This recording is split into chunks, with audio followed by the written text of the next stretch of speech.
Hello everyone, welcome to my YouTube channel agriculture classes. I hope आप सब बहुत अच्छे होंगे। तो आइए स्टार्ट करते हैं एक न्यू सब्जेक्ट एग्रीकल्चरल मेट्रोलॉजी, जो कि एग्रीकल्चर की दृष्टि से बहुत ही इम्पोर्टेंट है, क्योंकि बिना क्लाइमेट कंडीशन को समझे, बिना वेदर कंडीशन को समझे आप एग्रीकल्चर में कोई भी वर्क नहीं कर सकते हैं।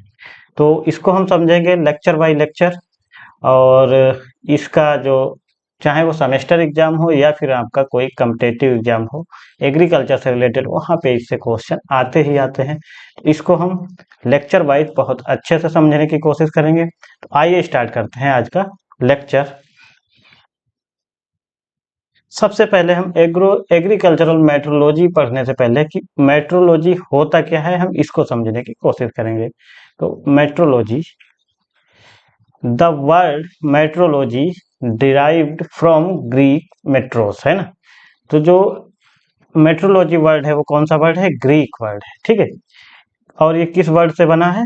मेट्रोस वर्ड, ठीक है। ग्रीक का मेट्रोस वर्ड, जिसका मतलब है हाई टू स्काई, ठीक। High to sky, meteoros means high to sky and logy means study, ठीक है। तो इसका मतलब ये हुआ कि जैसे हमारी सोयल सरफेस है, इसके ऊपर पाए जाने वाले जो एटमॉस्फेयर है, उसमें पाई जाने वाली विभिन्न गैसें, है ना, और उसमें होने वाली अलग अलग फेनोमेना को हम अध्ययन करते हैं, उसी को हम बोलते हैं मेट्रोलॉजी, ठीक है। आसान शब्दों में समझे तो मेट्रोलॉजी क्या है कि जो हमारी सोयल सरफेस के ऊपर जो गैसों का एटमॉस्फेयर पाया जाता है, उसमें जो घटनाएं होती हैं, उनको समझना ही उनको समझना और उसमें क्या क्या पाया जाता है और कैसे वो वर्क करता है, उसी को हम बोलते हैं मेट्रोलॉजी। मेट्रोलॉजी एक फिजिकल साइंस है। कैसी साइंस है? फिजिकल फिजिकल साइंस है, ठीक है। जब मेट्रोलॉजी की बात होती है तो ये फिजिकल साइंस है। इसके अंदर जो एटमॉस्फेयर में है, वहाँ पे जो गैसें पाई जाती हैं, वहाँ उसमें जो फेनोमेना होता है, उनको समझने के लिए हम मेट्रोलॉजी का अध्ययन करते हैं, जो कि एक ग्रीक वर्ड है, ठीक। अब देखते हैं क्या होता है। The study of envelope of air surrounding the planet, ठीक है। जो हमारा प्लेनेट है, उसके चारों तरफ जो एयर से घिरा हुआ है, वायुमंडल, उसकी स्टडी करना, end of the phenomena associated with atmosphere called metrology, ठीक है। और उसमें जो होने वाली घटनाएं हैं, उन्हीं को हम मेट्रोलॉजी कहते हैं। कहने का मतलब है कि जो भी हमारा वायुमंडल में पाया जाता है, उसकी स्टडी करना और उसमें जो घटनाएं हो रही हैं, उनको समझना ही मेट्रोलॉजी कहलाता है, ठीक है। तो मेट्रोलॉजी एक फिजिकल साइंस है, जो कि ग्रीक वर्ड से लिया गया है। नेक्स्ट देखते हैं एग्रोमेट्रोलॉजी, मतलब एग्रीकल्चरल मेट्रोलॉजी क्या है, इसको देखते हैं। Agrometeorology is the branch of metrology, ठीक है। जो एग्रोमेट्रोलॉजी है वो किसकी ब्रांच है? मेट्रोलॉजी की। ये जो है मेट्रोलॉजी की ही ब्रांच है, which investigate the relationship of plant animal to the physical environment. Agrometeorology के अंदर क्या होता है कि ये पहली बात तो ये ब्रांच है मेट्रोलॉजी की, ठीक है। मतलब इसका जो जन्म हुआ है, जो जहाँ से निकली है, वो क्या है? मेट्रोलॉजी का ही एक ब्रांच है। और इसमें क्या है कि हम फिजिकल इन्वायरमेंट के साथ साथ जो हमारे लिविंग ऑर्गेनिज्म है, जैसे प्लांट है, एनिमल है, ह्यूमन है, माइक्रो ऑर्गेनिज्म है, उनको सारे को जब एक साथ रख के, जब सभी चीजों को एक साथ रख के हम अध्ययन करते हैं, उसी को हम बोलते हैं एग्रोमेट्रोलॉजी, ठीक है। Okay, next agrometeorology described एग्रोमेट्रोलॉजिकल observatory, ठीक है। तो एग्रोमेट्रोलॉजी क्या होता है, इसको हमें जानने के लिए एक ऑब्जर्वेटरी की जरूरत पड़ती है। ऑब्जर्वेटरी क्या होता है? एक स्ट्रक्चर होती है जिसके अंदर हमारे सारे इंस्ट्रूमेंट लगाए जाते हैं, जो कि हमें जितनी भी फेनोमेना है, जितने भी फैक्टर हैं, उनके बारे में बताते हैं। जैसे आपका सनसाइन रिकॉर्डर हो गया, है ना, विंड वैन हो गया, उसके अलावा एनीमोमीटर, रेन गेज, और आपका सोयल थर्मामीटर, ठीक है। तो इसके अंदर बहुत सारे इंस्ट्रूमेंट लगाए जाते हैं, उसी को हम बोलते हैं एग्रोमेट्रोलॉजिकल ऑब्जर्वेटरी। वहीं से हमें पर डे का रिकॉर्ड मिलता है कि आज कितनी सनलाइट हुई, आज रेनफॉल कितनी हुई, या हवा किस तरफ चल रही थी, कितनी स्पीड से चल रही, ये सारी चीज़ें हमें ऑब्जर्वेटरी से ही पता चलती हैं। जैसे यहाँ पे दिया है ऑब्जर्वेटरी लाइक एटमॉस्फेयर, वायुमंडल में जो भी हो रहा है ना, एटमॉस्फेयर, विंड, विंड की स्पीड क्या है, वो किस दिशा में चल रही है, क्लाउड, आज बादल कैसे रहेंगे, बादल ज़्यादा रहेंगे, कम रहेंगे, है ना, मौसम साफ रहेगा, ये चीज़, प्रेसिपिटेशन, बरसात होने के चांसेस हैं या ओला गिरने के, या जो भी है, जैसे भी किसी भी माध्यम से जो वाटर है वो सोयल पे आता है या हमारे प्लेनेट पे आता है उसके बारे में। सोलर रेडिएशन, सोलर रेडिएशन मतलब जो सनलाइट आती है वो आज कितना टाइम रहेगी, कितनी तेज रहेगी, है ना, तो ये सारी चीजें। एयर टेम्परेचर, एयर का टेम्परेचर क्या रहने वाला है, सोयल टेम्परेचर, सोयल का टेम्परेचर क्या रहने वाला है, और एयर में ह्यूमिडिटी क्या रहने वाली है, इवापोरेशन लेवल आज क्या रहने वाला है, एंड वेदर हजार्ड, कोई ऐसी घटनाएं तो नहीं होने वाली हैं वेदर की वजह से, मौसम की वजह से, जो कि किसी प्रकार का नुकसान पहुंचाएं, एंड देयर मिटिगेशन, और उस इतना सब जानने के बाद उसको, जैसे वेदर हजार्ड आता है तो उसको कैसे हम कम कर सकते हैं, वेदर क्रॉप प्रोडक्टिविटी, और वेदर हमारी कैसे क्रॉप के प्रोडक्शन को बढ़ा सकती है, ठीक है, वेदर रिलेशन टू क्रॉप, और वेदर जो है वो क्रॉप से कैसे रिलेटेड है वो समझेंगे। एग्रोमेट्रोलॉजी क्या है, इसमें हम लिविंग ऑर्गेनिज्म के साथ साथ फिजिकल इन्वायरमेंट का अध्ययन करते हैं, तो हमारा एग्रोमेट्रोलॉजी कहलाता है। एग्रोमेट्रोलॉजी को हमें जानने के लिए हमें एक एग्रोमेट्रोलॉजिकल ऑब्जर्वेटरी की जरूरत होती है, जिसके अंदर एटमॉस्फेयर, विंड, इन सारी चीजों का हम अध्ययन करते हैं, ठीक है। तो जो मेट्रोलॉजी है उसमें क्या होता है, ये एक फिजिकल साइंस है, जबकि एग्रोमेट्रोलॉजी कैसी साइंस है, अगर हम एग्रोमेट्रोलॉजी की बात करें, ये क्या है, ये बायोफिजिकल साइंस है ना, ये आप याद रखोगे, बायोफिजिकल साइंस। ऐसा क्यों है, क्योंकि इसमें फिजिकल के साथ साथ हम लिविंग ऑर्गेनिज्म का भी अध्ययन कर रहे हैं, इसलिए ये बायोफिजिकल साइंस कहलाता है, ठीक है। नेक्स्ट,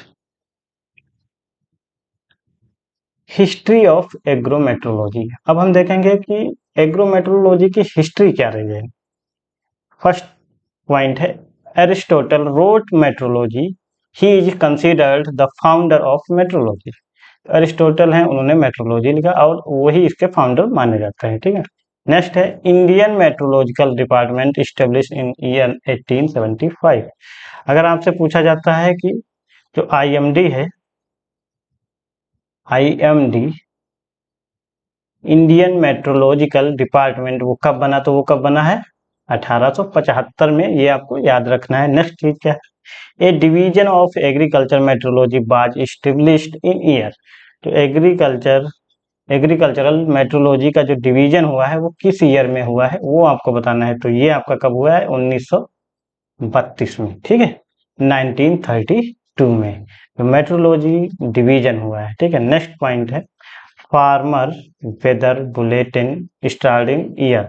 आपको बताना है कि जो वेदर से, जो मौसम से संबंधित फार्मर वेदर बुलेटिन स्टार्ट किया गया था वो किस ईयर स्टार्ट हुआ था, तो ये आपका 1945 में, 1945 में इसको स्टार्ट किया गया था। Next, national centre for medium range weather forecasting, ये आपसे कई बार एग्जाम में पूछा जाता है ना, national centre for medium range weather forecasting, ठीक है, इसका फुल फॉर्म है NCMRWF का फुल फॉर्म है national centre for medium range weather forecasting, ठीक है। नेक्स्ट है, world meteorological organization WMO is established in year 1950 at Geneva Switzerland. कहाँ पे है ये, जिनेवा स्विट्जरलैंड में है। अगर आपसे पूछा जाता है WMO कहाँ पे है, तो आप बताएंगे जिनेवा स्विट्जरलैंड में। WMO वर्ल्ड मेट्रोलॉजिकल ऑर्गेनाइजेशन, और ये कब स्टेब्लिश हुआ 1950 मतलब 1950 में, जब हमारे यहाँ योजना आयोग का गठन हुआ था, तब इसका भी गठन हुआ था। नेक्स्ट, इंटरनेशनल मेट्रोलॉजिकल ऑर्गेनाइजेशन, अगर IMO जो इंटरनेशनल है, जैसे IMO इंडियन मेट्रोलॉजिकल डिपार्टमेंट 1875 में आया, वैसे ही इंटरनेशनल मेट्रोलॉजिकल ऑर्गेनाइजेशन जो आया वो कब आया? 1873 में। कब आया? 1873 में। ठीक है।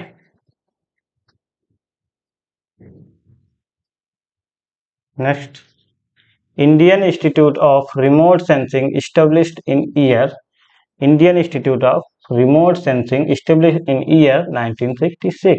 ठीक है। जो Indian institute of remote sensing था उसको 1966 में इस्टेब्लिश किया गया। कहाँ पे? देहरादून उत्तराखंड में। कहाँ पे इस्टेब्लिश किया गया? देहरादून उत्तराखंड में। ये भी कई बार पूछा जाता है कि Indian institute of remote sensing establish in year, तो 1966। और अगर प्लेस पूछा जाएगा तो देहरादून, जो कि अब कहाँ है? उत्तराखंड में है। नेक्स्ट है नेशनल रिमोट सेंसिंग एजेंसी।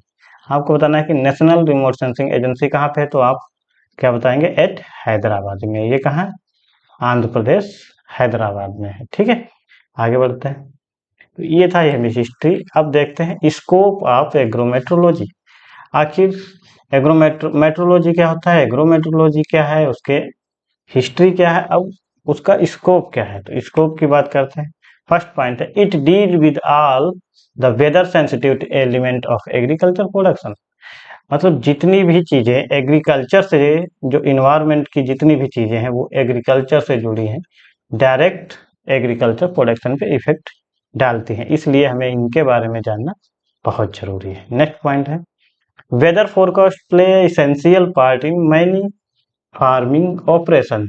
होता क्या है कि कौन सी सीजन में कौन सी क्रॉप लगानी है वो उसकी वेदर के हिसाब से ही डिसाइड होता है, क्योंकि कोई भी क्रॉप अपनी एक जो सुटेबल वेदर होती है, वेदर कंडीशन होती है, उसी में वो ग्रो करती है। जैसे रबी की क्रॉप है उसको हम खरीफ में ग्रो नहीं कर सकता, क्यों? क्योंकि वो उसके लिए जो इसेंशियल वेदर कंडीशन है वो उस समय फेवरेबल कंडीशन नहीं होती है। इसीलिए बोला गया weather forecast play a essential. क्या होता है कि हमें जब रबी में, जैसे मान लीजिए रबी में हमें क्रॉप ग्रो करना है, हमें उससे पहले ही पता चल जाएगा वेदर फोरकास्टिंग के थ्रू कि रबी सीजन में क्लाइमेट क्या रहने वाली है, तो या वेदर क्या रहने वाली है, तो हम उसी के हिसाब से अपनी क्रॉप को सेलेक्ट करेंगे। ठीक है। Next, it help in response farming application. Weather जो आपकी एग्रोमेट्रोलॉजी है वो क्या करती है? हेल्प करती है जो भी हम ऑपरेशन एप्लीकेशन करते हैं अपनी क्रॉप में, वो उस वेदर कंडीशन के हिसाब से हमें बताती है कि हमें क्या एप्लीकेशन कब करना है। ठीक है। Next, agrometeorology is very much useful in crop planning for sustainable production. Agrometeorology इसलिए इम्पोर्टेंट हो जाती है कि मान लीजिए आप आज ही इरिगेशन करें और आज ही बरसात हो गई, तो ये अच्छी बात नहीं है, ये कहीं ना कहीं क्रॉप को डैमेज कर सकती है। तो इसीलिए क्या होता है कि एग्रोमेट्रोलॉजी जो है वो पूरी डाटा को बताती है कि आज क्या हो सकता है, तो उसी के हिसाब से हम वहाँ पे अपनी क्रॉप में कोई भी चीज कल्चरल प्रैक्टिस या जो भी करना है वो करते हैं, जिससे कि हमें काफी बेनिफिट होता है। Next, it help in reach crop climate condition. और क्या है, एग्रोमेट्रोलॉजी हमें बताता है कि क्या क्लाइमेट रहने वाली है, क्या कंडीशन रहने वाली है, और हम उसी का फायदा लेते हैं जो उस समय कंडीशन रहने वाली है। नेक्स्ट पॉइंट है it has an impact on live stock production. जो एग्रोमेट्रोलॉजी है वो उसका डायरेक्ट इफेक्ट पड़ता है लाइव स्टॉक प्रोडक्शन पे। अगर हमें हर एक चीज पता रहेगी तो हमारा जो लाइव स्टॉक प्रोडक्शन होगा वो भी कहीं ना कहीं बेहतर होगा। Next, crop management, crop planning, crop monitoring and yield climate relationship are done by the agrometeorology. ठीक है। तो क्रॉप मैनेजमेंट करना हो, क्रॉप मैनेजमेंट की हम क्या इस बार मैनेजमेंट रखने वाले हैं, क्रॉप प्लानिंग हम क्या क्रॉप ग्रो करने वाले हैं, क्रॉप मॉनिटरिंग कैसे हम उसको मॉनिटर करेंगे, एंड यील्ड क्लाइमेट रिलेशन, और क्या हमारा यील्ड रहेगा, कैसा हम क्या क्लाइमेट के अनुसार हमारा यील्ड क्या रहने वाला है, आर डन बाय एग्रोमेट्रोलॉजी। ये सारी चीजें हमें एग्रोमेट्रोलॉजी से आसानी से पता चल जाती हैं। Next, importance of agrometeorology. आखिर स्कोप तो हमें पता चल गया कि एग्रोमेट्रोलॉजी का क्या स्कोप, अब इसके इम्पोर्टेंस क्या है हमारे लिए वो हमें वन बाय वन देखना है। Characterization of agricultural climate. Importance ये है कि हमें हर पता चल जाता है कि क्या करेक्टर रहने वाले हैं एग्रीकल्चर के लिए इस बार क्लाइमेट के। ये एक इम्पोर्टेंट है हमें, और हम उसको अपनी सुविधा के अनुसार जो रहने वाली क्लाइमेट है हम उसको करेक्टराइज कर सकते हैं। Crop planning for sustainable production, हमें ये एक इम्पोर्टेंस है हमें कि क्रॉप प्लानिंग हम अच्छे से कर पाते हैं कि जिससे हमारा जो सस्टेनेबल प्रोडक्शन है वो बना रहे। ये हम एग्रोमेट्रोलॉजी के इम्पोर्टेंस मतलब उसकी हेल्प की वजह से कर पाते हैं, ये हमारे लिए उसका एक इम्पोर्टेंस हो जाता है। ठीक है, नेक्स्ट है क्रॉप मैनेजमेंट, और इसकी वजह से हम क्रॉप को अच्छे से मैनेज भी कर पाते हैं। ठीक है, नेक्स्ट है क्रॉप मॉनिटरिंग, जो एग्रो क्लाइमेट है उसकी वजह से हम क्रॉप को अच्छे से मॉनिटरिंग भी कर पाते हैं, हम अच्छे से देखभाल कर पाते हैं, समय पे क्या आवश्यकता है वो भी हम समझ पाते हैं। तो ये भी एक इम्पोर्टेंस है एग्रो क्लाइमेटोलॉजी का। नेक्स्ट है crop modelling and yield climate relation, crop modelling कर सकते हैं और हमें यील्ड क्लाइमेट रिलेशन भी अच्छे से पता रहता है, ये भी एक इम्पोर्टेंस है इन लाइव स्टॉक प्रोडक्शन, और हम उसी के हिसाब से लाइव स्टॉक प्रोडक्शन को भी मैनेज कर सकते हैं। ठीक है, तो ये हमारे एग्रोमेट्रोलॉजी के क्या हो गए इम्पोर्टेंस हो गए। एंड लास्ट है research in crop climate relationship, और जो क्लाइमेट कंडीशन आगे रहने वाली है उनके हिसाब से हम रिसर्च भी कर सकते हैं क्रॉप के लिए कि क्या कल क्लाइमेट कंडीशन रहने वाली है, तो कैसे हमें क्या चीज़ ग्रो करना है, कब ग्रो करना है, कितना ग्रो करना है, ये सारी चीज़ें भी हम पता लगा लेते हैं। तो आई होप ये लेक्चर आपको पसंद आया होगा। अगर आपको ये लेक्चर पसंद आता है तो हमारे चैनल को सब्सक्राइब करें, वीडियो को लाइक करें और शेयर करना ना भूलें। जय Hind, thank you, all the best.